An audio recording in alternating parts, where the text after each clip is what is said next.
Hello, welcome to the first episode of the MHRS RadioActive podcast. My name is Phil Duggan. I'm an amateur radio call sign N1EP, November 1 Echo Papa, sometimes called number one Elvis Presley. And I'm talking to you from the down east coast of Maine. MHRS RadioActive is a Maine Ham Radio Society podcast. My guest and I, over the next several episodes, will be discussing and promoting the many amazing aspects of ham radio. And these include ham radio as a survival tool. I know a lot of preppers are interested in this, and there's many aspects of ham radio that can be used for emergency communications. We'll also be talking about ways to talk with astronauts on the International Space Station, bouncing signals off the moon, chasing DX or long distance contacts, talking with people, other hams all over the globe, just by bouncing your signals off the atmosphere. Digital communications, there's a lot of new digital modes. There's almost a new mode every month that seems to come out, and it's a lot of fun. Communicating via amateur radio satellites. There are a fleet of satellites orbiting the Earth that ham radio operators can use.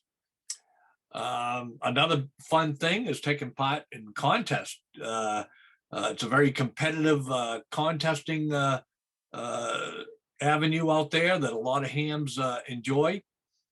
Also mentoring, or in ham radio talk, we call these Elmers. Elmers help out beginners or people that are need even experienced hands, but that need help in some way.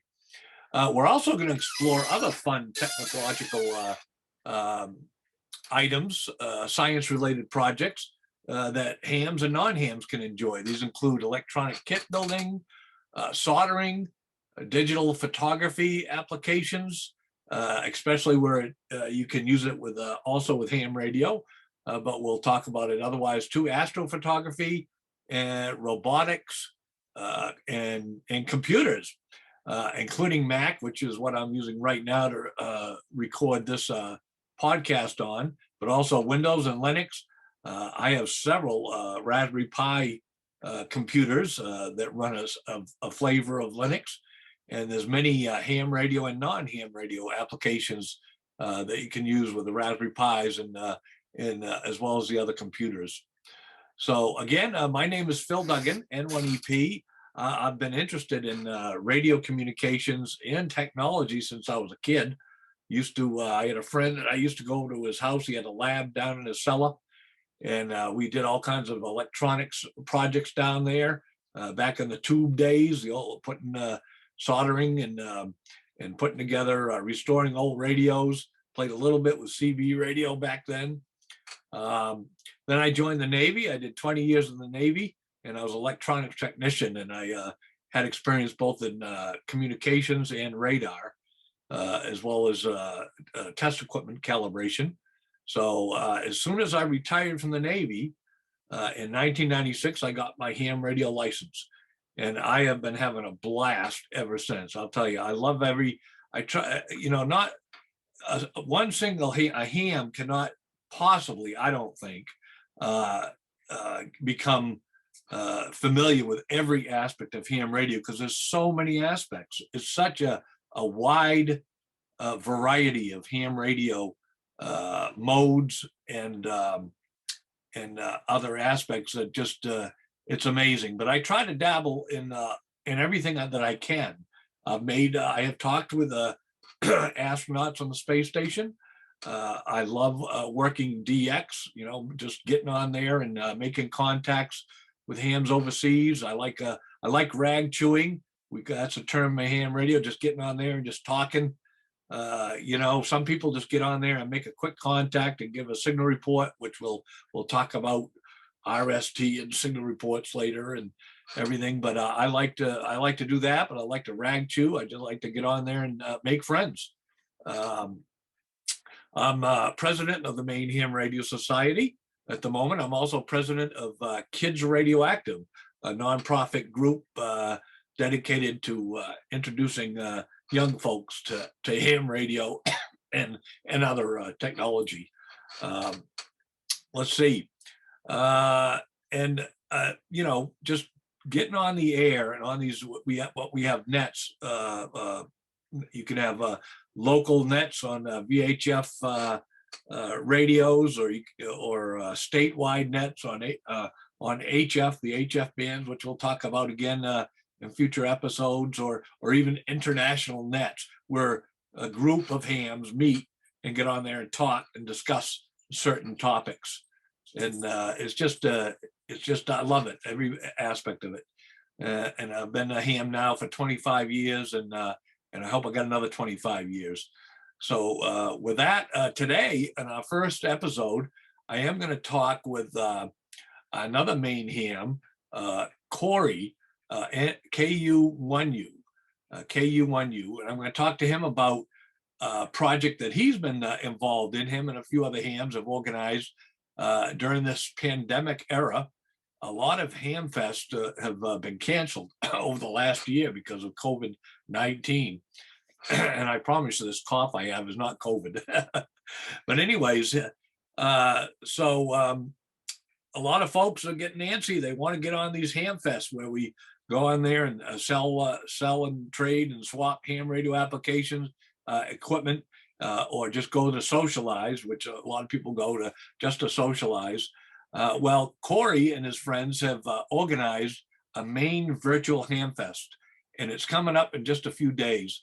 As I record this is March 1st, 2021. The Hamfest is scheduled for March 6th, I think. Cory will tell us about that. And he's got a couple of great speakers, some few speakers lined up, some presentations lined up, meeting rooms and all that. But I'm going to let Cory tell you all about it. So with that, I'll turn it over to Cory. Okay, I'm here with Cory Golob KU1U, and Cory's going to tell us about the Maine Virtual Hamfest. So why don't you go ahead and tell us all about the who, what, where, and when, Cory? Okay, thank you, Phil. Well, we're pretty excited. I mean, we'd be more excited if we were in person, but that's really the reason why we're doing this, is to kind of fit that niche. It's literally the longest cabin fever ever. It hasn't ended, and I don't know when it will end. But Joe Grace, W1SK, and I were talking about, man, we need to do something. And the reason we're doing a virtual Hamfest is because we want a continuity in connectivity. And by that, we want people to still embrace this hobby. And because of the COVID restrictions, people cannot get together in group gatherings and all these other restrictions that have really kept people at bay and at home. So at least in the interim, embrace the technologies, which us as hams love to do anyway. Yep. And we understand virtual is not for everyone, but it's the best we can do given the circumstances. So next Saturday, March 6th, from 9 a.m. to 4 p.m., we're going to be doing a virtual Hamfest in Maine. And we have a variety of offerings. So the big thing will be the conference talks. All right, so we'll have that via Zoom. This is going to be a twofold response. We have some conferences that are in Zoom and others in a different platform called freeconferencecall.com, which we've actually been using with great success in our ARRL board meetings in the state. So for the actual conference talks, we will be using Zoom. The first talk will be at 9 a.m. with Tim Watson, KB1HNZ, and Eric Emery, N1RXR, and they will be talking to everyone about Skywarn. What is it and what can you do?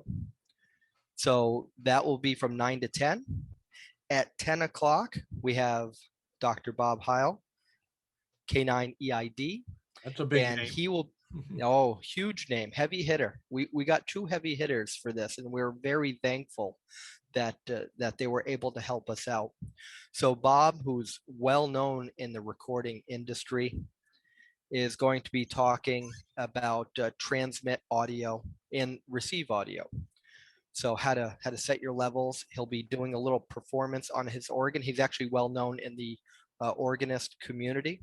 So he'll be doing up to a 2-hour presentation for us. And we are going to, with all of our talks, we are going to have, oh, there you go. Gotta have my Heil will headset. travel. Excellent.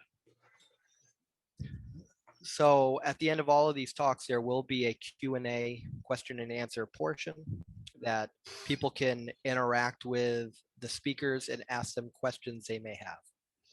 So after that, we're going to take a little intermission on the talks, give everyone a little at-home lunch break, and then we'll resume back at 1 o'clock, where we will have a talk on another heavy hitter, Riley Hollingsworth, the enforcer, as he was well known as back in the He used day. to call you all the time, right? Absolutely. Yeah, Yeah. we converse quite a bit to make sure if there were anything's going on in the state regarding malicious operation, that we can put that to rest. So we did coordinate. I was trying to blame you, but never mind. Well, hey, you know, I know I'm a troublemaker with a capital T. I understand that. So he is going to be talking about the volunteer monitoring program, which is very new. So new, I didn't even know it existed. But apparently this was created in 2018. Yep. And it replaced what was known as the official observer program. That's something that I was more familiar with. So that ended and this has replaced it. So we're looking forward to this because it's a brand new topic. It's relatively fresh and a lot of people don't know what it's about. So it's going to be a great learning experience for everyone involved. And then at 2 o'clock, we're going to have Larry Banks talk about one of the hottest new digital modes, FT8, which I have actually not done yet. I do a variant of it. I do JS8 call, which I enjoy a lot, but FT8 seems to be all the talk. A lot of people are talking about how quickly they were able to get worked all states with it. So Larry is going to share his expertise and knowledge on this mode, FT8. And then after that, we're going to end the conference with an ARRL forum, which will be led by 2 co-hosts. We'll have Phil Temples, who is the New England ARRL Vice Director, and Bob Gould, who is the Maine section manager. So they'll have a lot of information to share. You're an assistant section manager, and this is Correct. for the ARRL, the American Radio Relay League, for those who don't know what that is. Okay. So this is going to be a great opportunity to understand what has been going on with the league in the past few months, past year, and what is coming down the line. So I know there's been a lot of discussion on several topics, such as FCC is going to be placing a $35 fee and all the things behind that. So aside from the talks, which are all going to be on Zoom, and if you want to learn more about this, please go to the website. You can go to Maine share the screen right now, and I've got ARRL.org/MVH.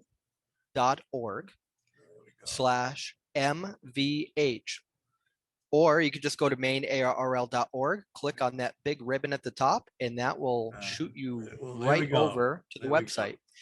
And you don't need your glasses even. You can see that register button without even putting your glasses. So click on there so we can get a head count. It's important to register. Registration is free.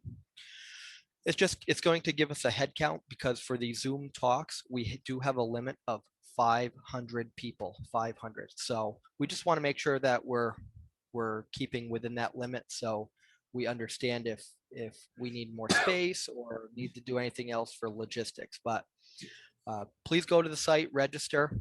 We'll have different tabs at the top, talk schedules. So when you go there, I'll have the layout of all the times and the clickable links to get into the meeting.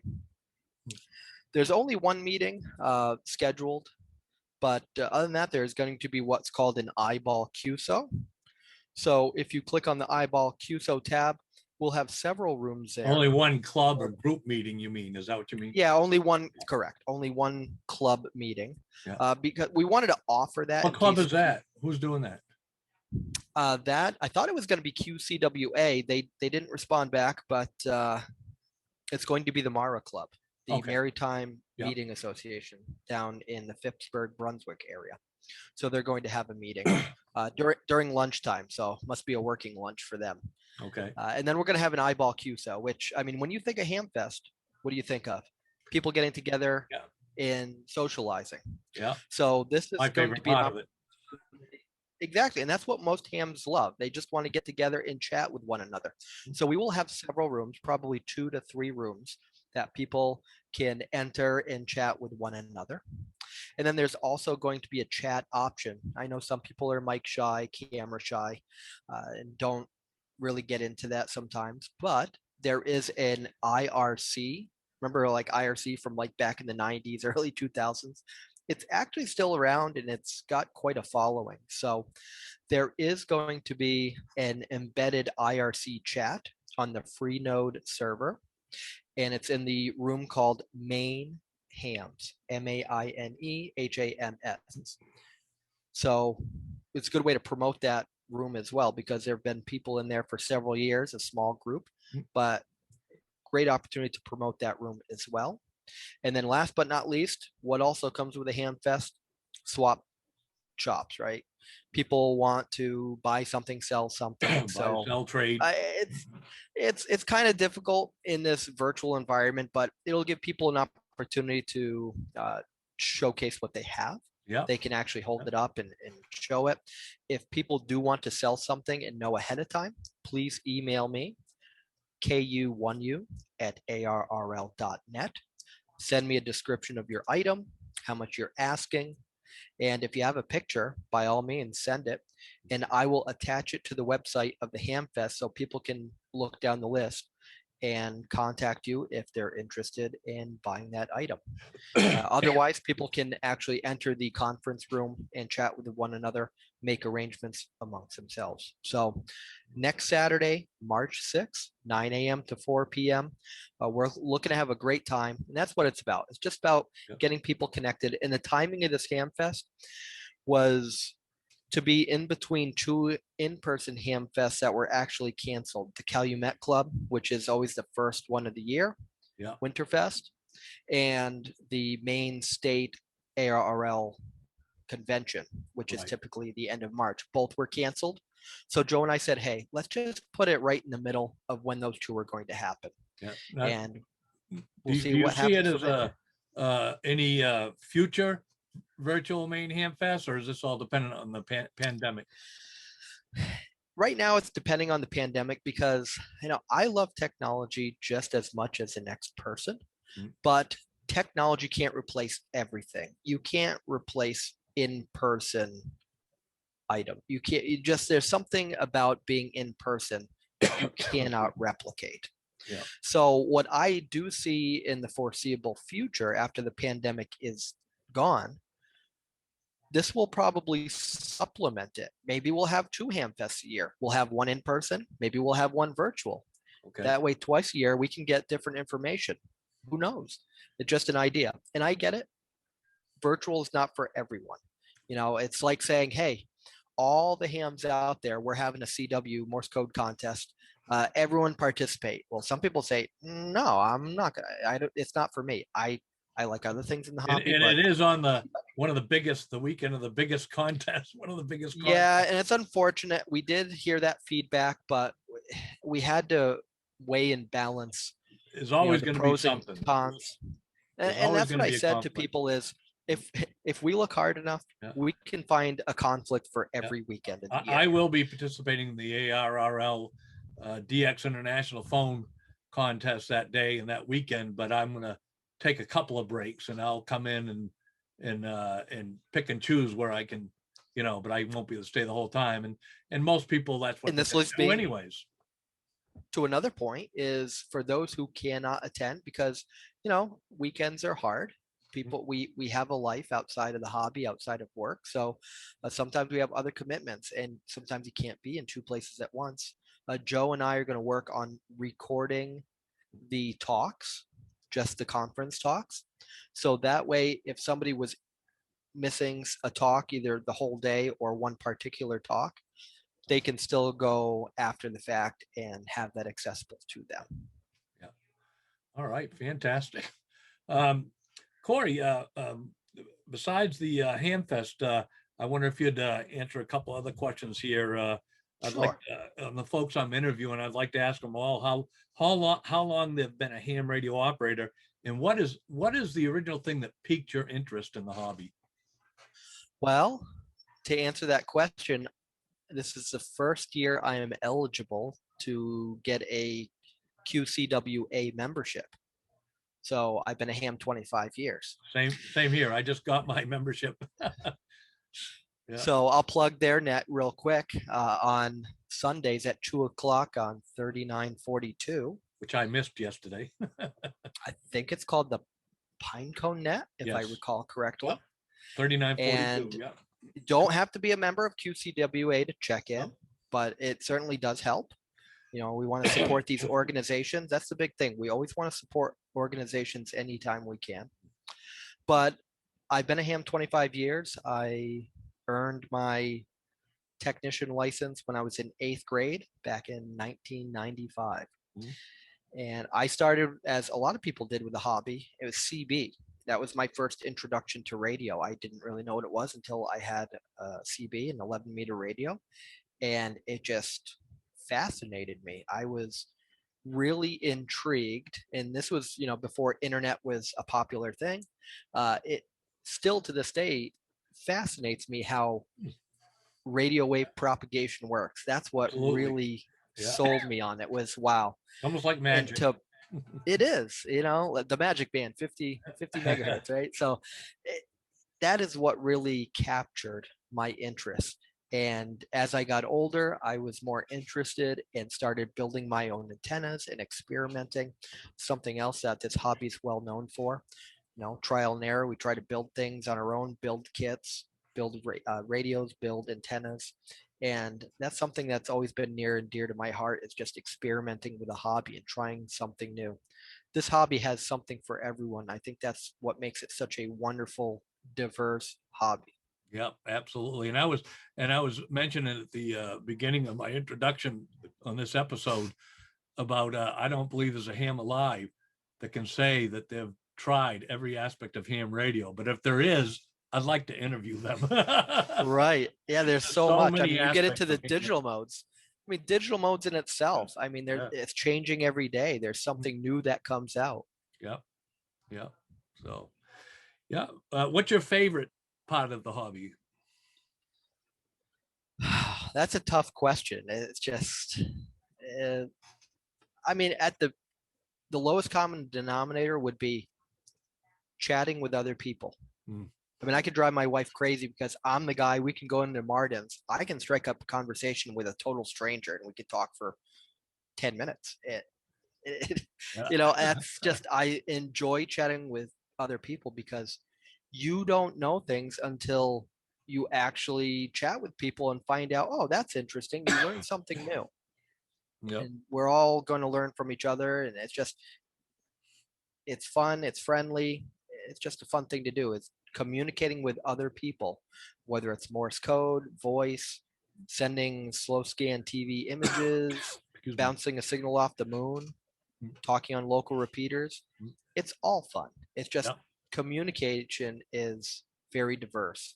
There are many ways to do it, and there's no one that's better than the other. Absolutely. They all have their pros and cons, and they all have their enjoyability factor. Yep, there you go. So, can you comment on what you and speculate on what you think the future of ham radio will be, good or bad? Well, I think it will always be good, and it will be different. I think we're seeing this right now, and we're used to how we've always seen things. You know, this is how we've always done it, or this is how we've done it in the past. And some people really struggle with change, and the hobby is getting more active. There are lots more people especially right now with the pandemic. Yeah. People are stuck at home looking for a new hobby. Like, what am I going to do? I can't go out. So they're picking up a study book, or they're going to an online class, or they're trying to figure out a way to get their license to enter the hobby. And right now we have a plethora of different modes out there. So I say we're very active and we're getting stronger, but we're getting more fractured. This is becoming a very fractured hobby.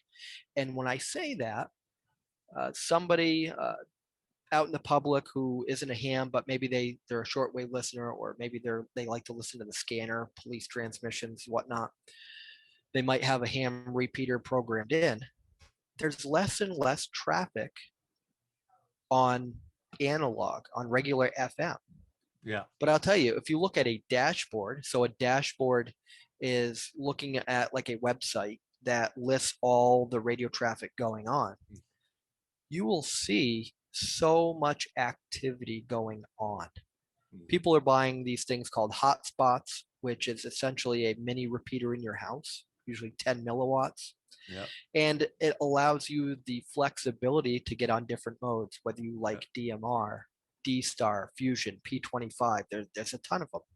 We're in the Betamax VHS format war right now, and that's with our digital voice modes. Yeah. And some people like one and don't like the other. It's, it's typical rivalry, right? Yep. But they are active.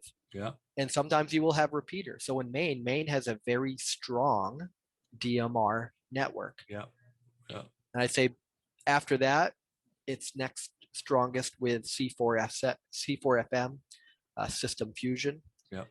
And at the bottom would probably be D-Star. Not many D-Star repeaters in Maine, but there's variety all throughout the state. And it's just, when you're on one mode is not compatible with the other. Yeah. So people, because it's out of sight, out of mind. If you don't hear it, you think there is no activity.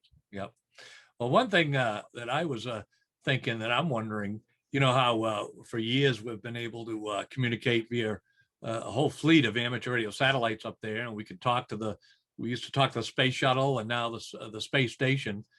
Well, we're starting to move towards the moon, and we got moon bounce, EME moon bounce, communication by reflecting signals off the moon.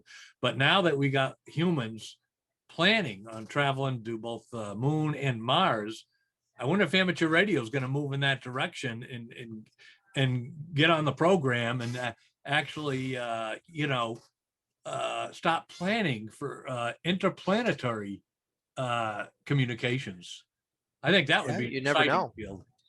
And the interesting thing also is a lot of people don't realize that when you're an astronaut, when you're going out into space, you're required to get a ham radio license. I mean, if that doesn't tell you how reliable ham radio communications is, then I don't think anything will.